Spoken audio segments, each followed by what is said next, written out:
Okej, pora wziąć się za kolejny odcinek. W końcu ludzie sobie chwalą tą nową częstotliwość nagrań. Koreańskie kaiju. Temat tak ciekawy, że co ja o tym mogę powiedzieć? No, istnieje.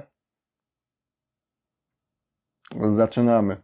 Pierwszy Godzillo-podobny stwór to Jan Gery z 1967 roku.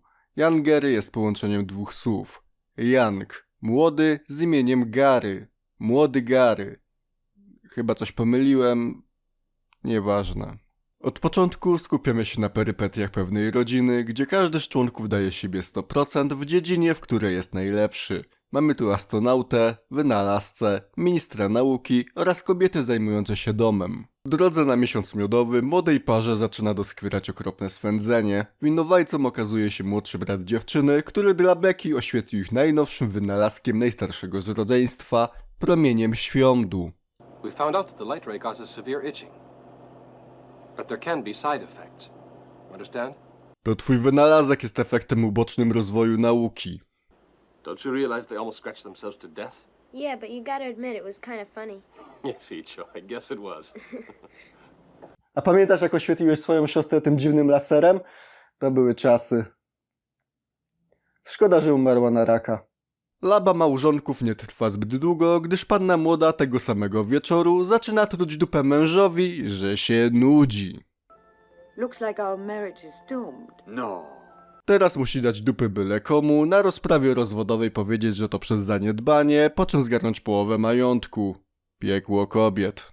Jedno narzekanie później, chłop odbiera telefon z roboty i każe mu stawić się w kosmosie za 5 minut. Ty w ogóle mnie nie słuchasz. Jak ci mówiłem o życiu prywatnym Gośki, co słyszałem od Karoliny, to powiedziałeś, że co cię to obchodzi. W ogóle mieliśmy jechać do mamy, a ty w ogóle nic. A pamiętasz, Halo? jak w zlewie zostawiłeś te cukier? Teraz spoko, znajdę czas. W tym tygodniu, dzisiaj, teraz. Na Bliskim Wschodzie ktoś przeprowadza testy nuklearne, a jak wiadomo, przeprowadzać mogą je tylko te państwa, które stwierdziły, że tylko one mogą je przeprowadzać. Na tym polega demokracja, czy coś. Dlatego wysyłają kolesia na to państwo, żeby powiedział: tak, macie rację, robią testy, to ja spadam do domu. Ziemia z przestrzeni kosmicznej wydaje się taka mała, a problemy trawiące ludzkość nieistotne. Bo czy naprawdę musimy zabijać siebie nawzajem w imię Boga?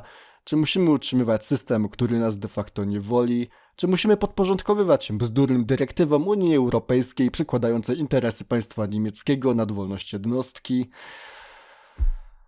Pora wracać na ziemię. Rozumiecie? Wracać na ziemię w znaczeniu metaforycznym, jak i dosłownym. A? Życie to żart.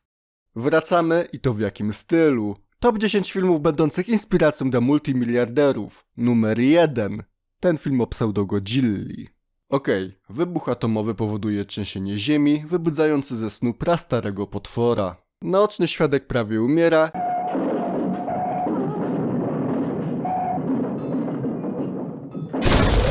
Jednak całe szczęście odnajduje go wojsko i transportuje do ministerstwa, nie do szpitala, żeby tam oddał fotografię i skonał. Nigdy nie zapomnimy o twoim bohaterstwie. Wyrzucić zwłoki na śmietnik. Głowy państwa dyskutują na temat tego, czy użyć bomby atomowej. Dobry pomysł, może wybudzicie kolejnego kaiju w sam raz, żeby się Rozpoczyna się panika. Niektórzy próbują uciec, inni się bawić, a niektórzy zachorowują na gigantyzm. W prawdziwym filmie o Godzilli próbowaliby zachować normalność. Wielki potwór niszczy miasto, dzień jak co dzień. Trzeba zarabiać na życie na busach turystycznych. Na lewo Asakusa, na prawo mur chiński, a za nami jaszczurka dewastuje Chinatown. Jan Gery dewastuje gmach generalny rządu Japonii, co ma symbolizować zmiażdżenie tamtejszego kolonializmu. Ale to kiepska metafora, jeżeli a. zawłaszczacie dzieło japońskiej popkultury, w gruncie rzeczy przyznając, że jest bogatsza, a wy nie macie niczego swojego. B. Kostium, najjaśniejszy punkt produkcji, jest wykonany przez Japończyków, bo tak wyprodukowali go Japończycy. I C. Film nie odniósł żadnego sukcesu, pozostając daleko w tyle za oryginałem. O tak, nasz plagiat japońskiego dzieła, wyprodukowany w Japonii, zniszczył symbol japońskiej okupacji, ale im pokazaliśmy. Ogólnie w tym miejscu historii nic ciekawego się nie dzieje, nie powiedziano nigdy w historii.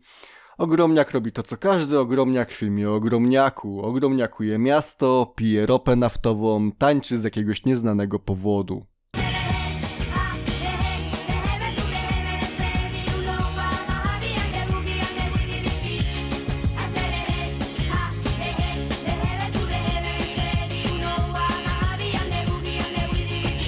To film stricte dla całej rodziny. Dalszym eskapadom ma zaradzić rzucenie amoniaku, na pewno nie białego fosforu, to by było nielegalne.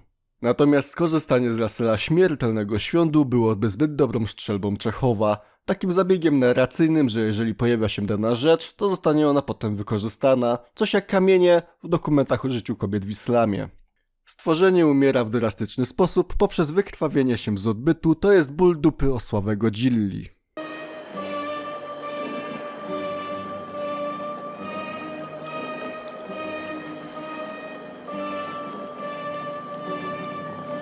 To film stricte dla całej rodziny. Na koniec widzimy jakąś rakietę bezzasadnie fruwającą po kosmosie. To dlatego, że wersja amerykańska została skrócona, natomiast koreańska kończy się wysłaniem Yangery w kosmos, by tam mógł żyć w spokoju. Przynajmniej te 5 minut, dopóki nie skończy się tlen. Drugą podróbdzilą jest Yangery, tym razem przez 2G. Trochę kontekstu. Yangery był swego czasu najdroższym filmem południowo-koreańskim. Dostał wsparcie rządu oraz korporacji takich jak Hyundai. Oto efekty za $13 milionów.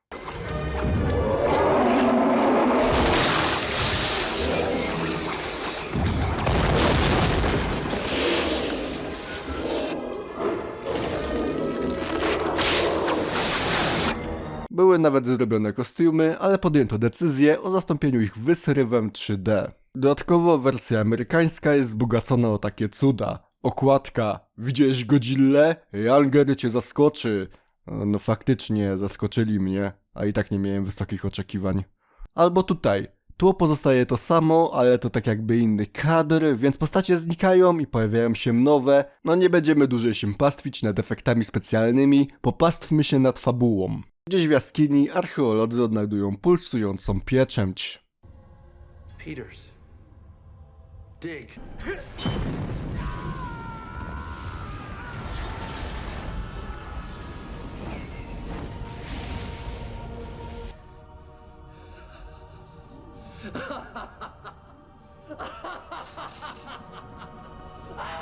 Nie jestem w 100% pewien, ale ta postać chyba będzie antagonistą. Pojawiają się napisy początkowe i lecą. I lecą. I lecą. POV, chorujesz na schizofrenię, jednocześnie pracując dla History Channel. Jednym z głównych bohaterów jest fotoreporter Bud Black. Przyjeżdża na wykopaliska w celu napisania artykułu o niedawnym odkryciu. So just how big is this creature? Dinosaur, Mr. Black. Simply put, 50 times the size of T-Rex. A dokładniej 49 tyranozaurów i 3 velociraptorów. A myślałem, że Amerykanie mają porąbany system metryczny. Uczynienie w reportażu jest utrudnione przez robotników zaczynających umierać jeden po drugim. Ciężko dobre zasoby ludzkie w tych czasach. Okay then. Whoever wants to leave can leave. But don't forget that you're all illegals and I'll report every damn last one of you! Praca na czarno kontra 4 wypadki śmiertelne w miejscu pracy i ukrywanie zwłok? No nie wiem, komu bardziej powinno zależeć na milczeniu. Kosmici? Tak, ich planem jest zniszczenie ludzkości poprzez użycie pozostawionego przed miliony lat dinozaura. Pomysł trochę jak w Wojnie Światów, tylko że bez pomysłu. Wysyłają promień reanimacyjny, który chyba fizycznie musiał dotknąć szkieletu, by go zmartwychwstać. Co by się stało, gdyby ludzie akurat nie przeprowadzali wykopalisk? Czy najważniejszym filarem inwazji było założenie, że za miliardy lat, z dokładnością do miesiąca, akurat w tym miejscu następstwa ewolucyjne małp będą przeprowadzały prace archeologiczne? You're my creation! I made you! Chłopie, przeczytaj scenariusz, albo lepiej, Napisz scenariusz. Kolejnym odchyleniem jest fakt, że jeden z głównych bohaterów, Bud Black, znika tutaj bez słowa wyjaśnienia i już nigdy nie pojawia się w fabule. Twórcy chcieli zrobić z niego antagonistę w drugiej części, czyli pewnie miał zostać dziennikarzem CNN, jednak ona nigdy nie powstała. Kosmici teleportują giganta przed ryjem naszych bohaterów, ponieważ powody. It's amazing. W tym samym momencie armię odwiedza agent ściśle tajnej organizacji. I'm afraid I never heard of it, Mr. Mills. No, sir, you wouldn't have. We're a level 5 classified government agency specializing in alien encounters. I'm not even sure the White House knows we exist. To na jakiej zasadzie działa karta ID, której nie sposób zweryfikować? Czy jakbym pokazał dowód, że jestem ze ściśle tajnego departamentu palca w dupie, to też by mnie wszędzie wpuścili? Just how long have you known something like this could happen? About 6 months. 6 months! This is considered a matter discussed on a need-to-know basis only. What would the military have done? Send some shuttles up there to intercept them, to head them off and blow them out of the sky? Or build a world defense system to fight off some aliens that might come back to the Earth, perhaps someday in the next billion years? Jeżeli wiązałoby się to z odebraniem swobód obywatelskich, to tak, jak najbardziej. Dinozaur atakuje Los Angeles, a żołnierze próbują go zastrzelić ze shotguna z odległości kilometra przynajmniej. Zawodowcy wiedzą, że im dalej jest cel, tym shotgun ma większe pole rażenia. Odrzutowce również próbują zabić stworzenie, jednak robią większe szkody niż sam cel. Dziwne, Los Angeles ciężko pomylić z Bliskim Wschodem. Ogólnikowo i w dużym skrócie, kosmici sterują Molochem ze sprawą diamentu. Może to samica. Próby jego zestrzelenia nie odnoszą skutku. Jedyne co pomaga to atak kamikadze. Kradzież dziedzictwa kulturowego Japonii to za mało dla Koreańczyków, musieli również zagrabić taktykę wojskową. Oswobodzony kolos ratuje ludzi, a obcy przybysze wdrażają w życie plan ostateczny. Kolejne monstrum, bo gigantyczny potwór jest planem mniej ostatecznym od ostatecznego planu ostatecznego, czyli gigantycznego potwora. I też nie wiem, spoczywał pod ziemią, ale laser go obudził, czy został teleportowany. Dobra rozwałka miała mnie odciągnąć od zadawania pytań, ale nie dostałem dobrej rozwałki, to zadaję pytania. Tak? Czemu atak odwetowy Iranu wywołał większe oburzenie niż sama przyczyna odwetu? Tymczasem u ludzi ten koleś od tajnej organizacji próbuje sabotować misję. Czemu to robi? Nie ma żadnego powodu. Wspominam o tym, bo korzysta z zakłócacza sygnału. Wszyscy się obsrali, bo urządzenie stało się towarem negocjacji. Terrorysta straszy innych, że jeżeli go nie wypuszczą, to rozwali urządzenie do zakłócania sygnału. No to chyba im powinno zależeć na tym, by je rozwalić, nie? Hey, where you going?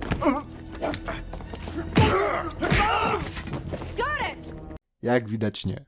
Jangery pokonuje Cerbera, więc kosmici odratują z podkulonym ogonem, grożąc, że wrócą za kolejny 1 000 000 lat. I co, znowu nas zaatakujecie wymarłymi stworzeniami? Są martwe nie bez przyczyny. Film był bardziej przeznaczony na rynek amerykański, dlatego mało tu Koreańczyków. W sumie oto wszystkie sceny z aktorami o koreańskiej urodzie. I want you sharp and proud out. Wow. I z jakiegoś powodu film w Stanach nosi tytuł Reptilian, choć nawet w angielskiej wersji nazywają go Yangery. Uyugoe in Wagmagwi. Mamy tutaj jeden z bardziej adekwatnych tytułów, z jakim miałem do czynienia. Otóż tak jak ciężko wymówić nazwę, równie ciężko powiedzieć coś więcej o samej produkcji. Po ponownym przepełznięciu przez napisy początkowe, Koreańczycy chyba mają jakiegoś jebla na tym punkcie, sytuujemy swoje tyłki na statku kosmicznym LPG. Galaktyka Korwix została opanowana przez złych kosmitów! Złowrodzy kosmici chcą eksterminować naszą rasę za pomocą przerośniętego czegoś. Film jest okrutnie przegadany. Głównym wątkiem są rozterki panny młodej, mającej wątpliwości co do zamąż pójścia. Tego oczekuje od Kaiju Movie. Potwór w całej okazałości pojawia się dopiero w 24 minucie, tylko po to, by zniszczyć ścieżkę zabitą piachem, następnie nie niszczy łuku triumfalnego. No ten holokaust ludzkości, mam wrażenie, trochę zajmie. W czasie destrukcji prezentowane są nam motywy humorystyczne. Przykład. 2 facetów założyło się, który z nich jest bardziej odważny. Wygraną ma być fortuna jednego, bądź żona drugiego. Potępiam takie traktowanie nieopodatkowanych pieniędzy. Albo koleś nie może znaleźć miejsca do wypróżnienia się, ale gdy w końcu defekuje na gazetę, budynek się trzęsie i upada we własne odchody. Czy to się kwalifikuje jako obsyranie przez gazetę? Kolejnymi perpetiami są przygody pewnego młodzieńca za bardzo wciągniętego w Shadow of the Colossus. Postanawia sam zabić potwora, uprzednio praktykując spinaczkę po jego cielsku. A ty skurwysynu, urwiesz mi od internetu! Jestem hardcorem! I też mamy tutaj scenę, jak sika wewnątrz jego głowy. Oto bilecik. No, dzieciak urywa urządzenie od internetu i coś się tam dzieje, ale kogo to obchodzi? Na plus ładne ujęcia, wśród nich te ze śmieciami, bardzo prosty sposób na dodanie szczegółów do otoczenia. Francja w tym przoduje, a to stolica mody. Pulgasari. Film sam w sobie jest ale ma w sobie pewną ciekawostkę nadającą kolorytu. Został wyprodukowany w Korei Północnej przez samego Kima. Kim był fanem Godzilli oraz reżysera Sang On-shina. Zlecił jego dobrowolne porwanie, by ten nakręcił w jego kraju kwitnącej biedy kaiju film. Historia dla niego nie skończyła się zbyt dobrze, w sensie uciekł z Korei do USA, ale są wyroki gorsze niż śmierć, wyprodukowanie 3 kontynuacji Małolatów Ninja. Po długich planszach początkowych, Kim naprawdę chciał, abyśmy przestrzegali jego praw autorskich. Obserwujemy swojskie życie na prowincji, technologia oparta na drewnie, ubrania XVI wieku, zwierzęta jako środek transportu, to chyba współczesność. Król ma problemy z bandytami, więc bandytuje ludziom przybory kuchenne i rolnicze, by przetopić je na broń. Jak rolnicy później będą zaopatrywać miasto w pożywienie, no to już problem rolników, a nie gospodarki centralnie planowanej. Miastowy kowal nie chce przykładać ręki do okrucieństwa, zatem dyktator skazuje go na śmierć. Ostatkiem sił tworzy figurkę bożka, modląc się o swój lud. Kropla krwi ożywia potwora i doprawdy ujęcia za małym Pulgasari są przeurocze.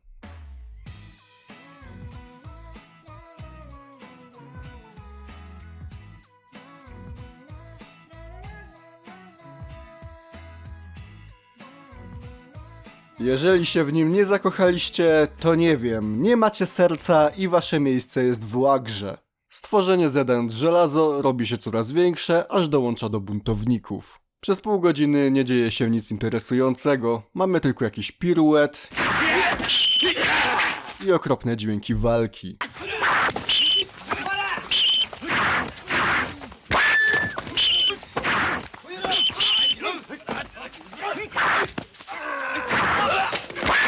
Jak na film o wielkim potworze niszczącym miasta, mało tu niszczonych miast. Po godzinie następują w końcu jakieś zniszczenia, a sam zły król zawija się w Megarolo.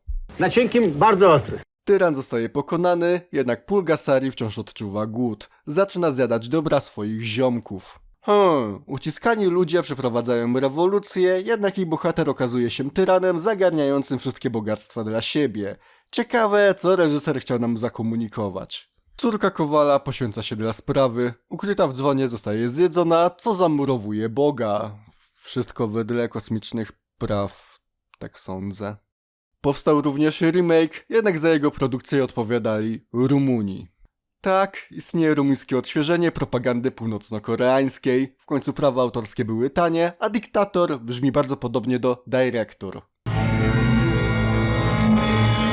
Kolejny film z Bogiem w tytule, mający dziesiątki alternatywnych nazw, to kara za wyzywanie Pana Boga nadaremno. Tak jak Younger kradł z japońskiej kultury masowej motywy, tak Flying Monster się nie ceregielił i od razu zajumał sceny z zagranicy. 40% materiału pochodzi z Ultramana, a pozostałe 60% jest, a mogłoby nie być. Gdzieś na plaży, jejku ile asystów, nie wypłacą się do końca życia. Jakaś para może pływać spokojnie, bo potwór dostał okresu w zupełnie innej części oceanu. Taki jest właśnie poziom przeszczepów tego potwora Frankensteina. Pojawiają się chińskie znaczki, plus 10 do atmosfery horroru. I poznajemy dziennikarkę badającą sprawę oszalałego naukowca, wierzącego, że dinozaury przetrwały do naszych czasów.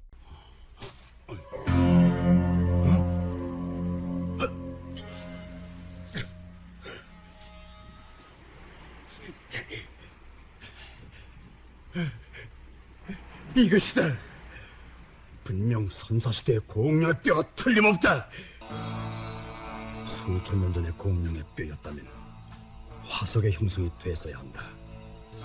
형태를 보존한 뼈는 죽은 지 얼마 되지 않은 것을 증명하고 있다. Tak, skoro coś nie żyje, to jest to dobrym dowodem na to, że to coś jednak żyje. Teoria względności. Nie słyszeliście?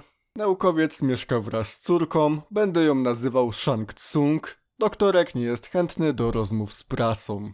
1 sekunda poświęcona latającej randomowej rybie. Później dziennikarka podaje się za opiekunkę. Po pierwszym nieudanym spotkaniu przykleiła sobie pieprzyk, by być incognito. Ci ludzie z gazet znają jakieś haksy do realnego świata. Żywa się Samsungiem, ma jakiś tam mokry sen, a dziewczynka ją łapie za cycka, albo tańczą razem skąpo ubrane. W tym momencie obsrałem zbroję, że pobrałem film, którego nie powinienem był pobierać. Nie żebym pobrał film, którego powinienem pobierać. Naukowiec w tym czasie próbuje znaleźć jakiekolwiek ślady poszukiwanych przez siebie istot. Nie znajduje ich. Dopiero jak sobie głupi ryj rozwaliło jeden z nich, wtedy skumał. Tutaj mamy z 1,50 m. W 40 minucie znowu dostajemy atak zaginionego ogniwa między tyranozaurem a kurą.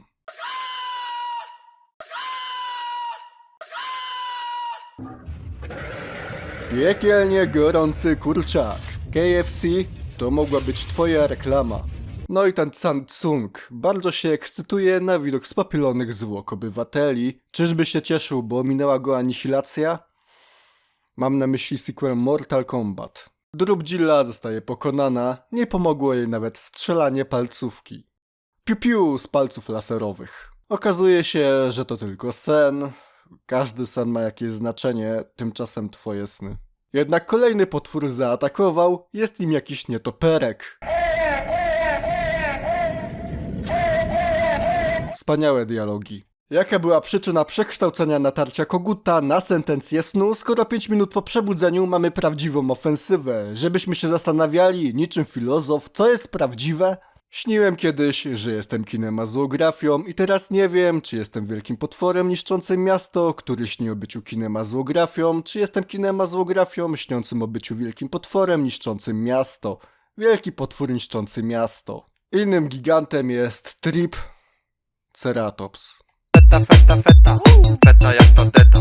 Feta, feta, feta, feta jak to deta. Tu cię mam, techno, amfa, amfa, techno. Tu cię mam, techno, amfa, amfa, techno. A, no i dinozaury wzięły się z roztopionych lodowców Antarktydy. Nauka potwierdza, Antarktyda nie jest domem jedynie megalodonów. No powiedzmy, jest rzeźnia i nie mam na myśli brutalności scen, tylko że wycinali z Ultramana tasakiem rzeźnickim.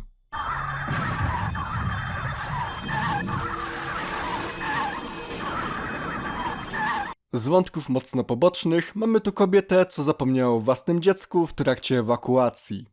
아줌마! 벽에를 왜 아줌마가 엎고 있어? 아이고 어떡해. 뭐야? 베개? Nie no! Głupia baba! Nietoperz sam siebie się spala, chyba ze wstydu. Witajcie w erze samoobsługi, tak? A smok, tak, w tej historii były smoki, również umiera bez ingerencji człowieka. W sumie to ludzie nie muszą niczego robić, bestie umierają tak, o, normalnie szturm drapieżników Dodo. Więc no, nasi bohaterowie przeżyli i historia kończy się w punkcie wyjścia, nic się nie zmieniło, status quo zachowany, te 60% dołożonej fabuły było całkowicie niepotrzebne. Fajnie.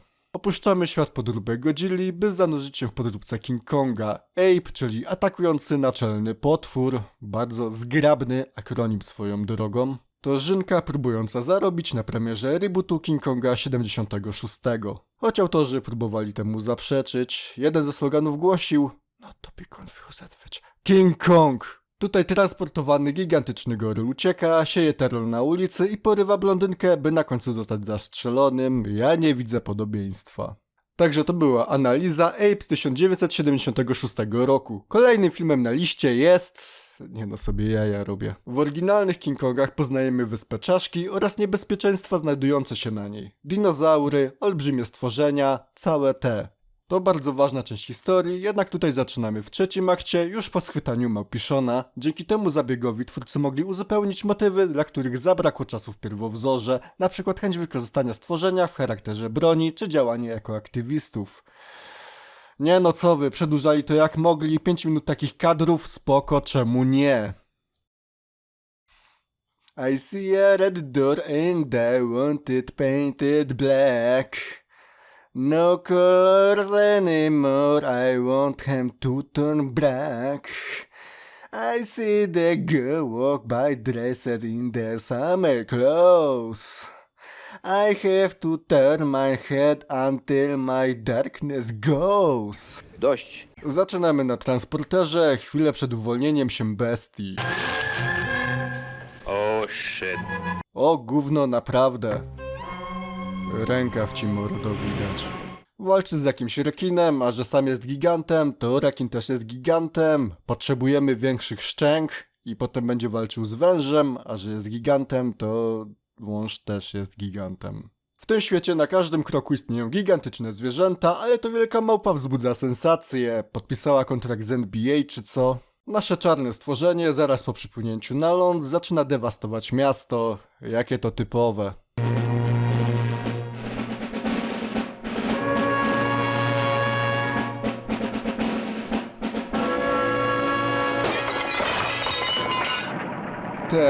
Film był robiony w 3D, więc korzystali z tej technologii jak mogli. By the way, alternatywnym tytułem tego filmu jest Atak gigantycznego napalonego goryla. Napalony goryl w 3D.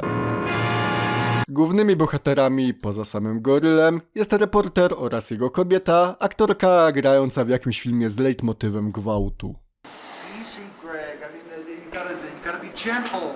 Gentle! This is a goddamn rape scene and you want me to be gentle, Dino? Leitmotywem, gdyż jeżeli chodzi o tę produkcję w produkcji, to tylko 2 razy widzimy jak kręcą film i za każdym razem jest tam napaść seksualna.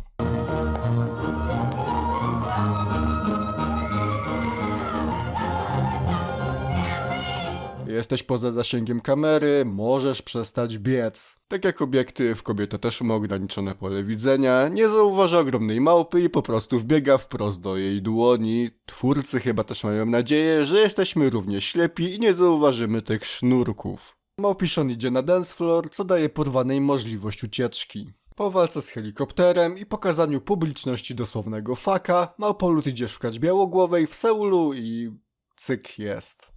Wojsko znowu naparza, tym razem unieszkodliwiając Kolosa. Before he dies, he tries stay alive.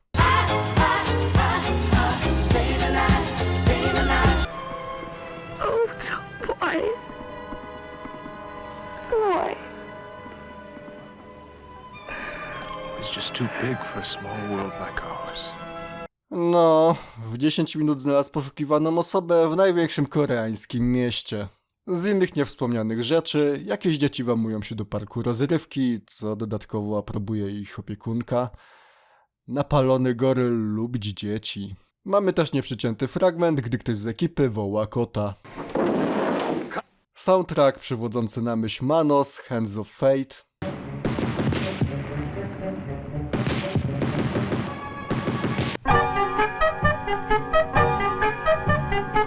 Psychokinezyjne kamienie. No i błysk Joanny Kearns. Ostatnim filmem na liście jest D-War, Wojna Smoków. Rozumiem, że D to skrót od Dragon, czyli pełen tytuł brzmi Wojna Smoków, Wojna Smoków. Kolejny raz głównym bohaterem jest dziennikarz. W Korei drogi kariery ograniczone są do e-sportu, K-popu albo dziennikarstwa w branży e-sportu lub K-popu. 15 lat temu w jakimś chińskim sklepie z antykami za 4 zł został odkryty przez sprzedawcę jako reinkarnacja jakiegoś tam wojownika. And you are Haram, the very warrior I raised. To znaczy... należy mi się rabat. Opowiada mu legendę o nim samym, że bogowie zesłali coś, co zwie się Imogi, to coś ewoluuje węże w smoki, ale żeby nie było zbyt łatwo, to łączy się z duszą jakiejś dziewczyny i ta dziewczyna, gdy skończy 20 lat, przemienia węża w smoka i że właśnie w 1501 roku napadnięto jego wioskę w poszukiwaniu tej laski i oboje zginęli, bo on próbował ją obronić. I potwory pożerały dzieci, rozdeptywały mieszkańców, ogólnie krew lała się strumieniami, no taka historyjka dla najmłodszych opowiadana przez miłego starszego pana. Tak, najpierw dostaliśmy opening tłumaczący fabułę, potem była teraźniejszość, potem była retrospekcja 15 lat wcześniej, bo tam była retrospekcja z 1501 roku, która tłumaczyła dokładnie to samo, co było w openingu. Już się pogubiłem, a to dopiero ekspozycja. Czy ja odrabiam pracę domową z historii, World of Warcraft? Żeby udowodnić, iż mówi prawdę, pokazuje jakąś bliznę. No teraz ci wierzę. I uwaga, cała masa tej ekspozycji była tylko po to, by zapełnić resztę filmu scenami ucieczki przed wielkim tasiemcem uzbrojonym. Nie ma tu już ani grama fabuły. Chłop odnajduje nosicielkę Imogi w szpitalu, uciekają do jakiegoś domu, z którego uciekają do budynku, z którego uciekają na polną drogę, gdzie zostają złapani. Początek aktu 3. Budzą się, zgaduję, w Nowej Zelandii, wink wink. Tam wychodzi zły wąż i pojawia się dobry wąż i walczą i kobieta się poświęca, by przemienić dobrego węża w smoka, a ten smok zabija złego węża i zły wąż nie żyje. Został zabity na śmierć przez dobrego smoka węża. Super protagonistka, by pokonać odwieczne zło, musi ukończyć 20 lat. Na tym polega jej moc. To nawet nie są Indie, by zaliczyć to jako niezwykły wyczyn. Zatem w zamyśle bogów było danie jakiegoś gówna, co zabije losową kobietę, ale za to jednemu z wężów wyrosną kończyny, dzięki którym dostanie się do niebios, nawet jeżeli to będzie zły wąż chcący rozdupczyć oba światy. Dobry plan. W filmie główny zły nazywa się Buraki. Dla Koreańczyków synonim zła, a ty go zjadasz na obiad. Albo jakiś stary dziad informuje ojca, że jego kilkuletnia córka jest wybranką Imogi, tylko że jedyną oznaką jest znamie w kształcie smoka umiejscowione pod koszulą, więc stary dziad zaglądał wszystkim kilkuletnim dziewczynkom w całym kraju pod odzież. Uwielbiam, kiedy Imogi przyjeżdża. Pada też żarcik. This thing stared at me like my ex-wife. Co ciekawe, twórcą jest ten sam człowiek, a nawet Koreańczyk, odpowiedzialny za nowszą wersję Yanger, gdzie pada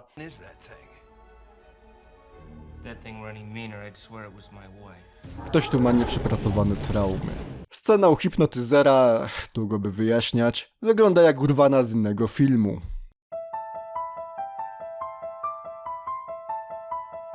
Tu koleś strzela w tarczę, jakby była tarczą, ale strzelecką. Chodzi o tego potwora, tarczownika, co broni się przed wszystkimi atakami i no jak się nie umie z nim bić, to kilka ciosów i leżysz. A w następnym odcinku nazistowskie francuskie zombie z jeziora, nazistowskie francuskie zombie z oazy, zombie kontra Abraham Lincoln, czyli najgorsze zombiaki.